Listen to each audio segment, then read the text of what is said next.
Nyamanza mudhara kila chitombere namawadhi kandopisi yakadaro anogonawo wani iwo kufungei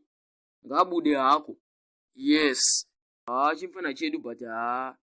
ngati musabhuraya mana but kowingidziye mana kovhunzawo saka mati mudhara saka pata kutomukila kakila tiya baba but fona wangu alright imi mukufungei naye ngabude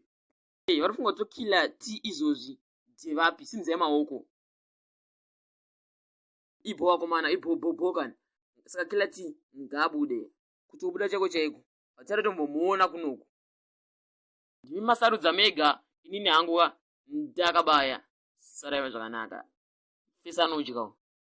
sorry chibaba what is it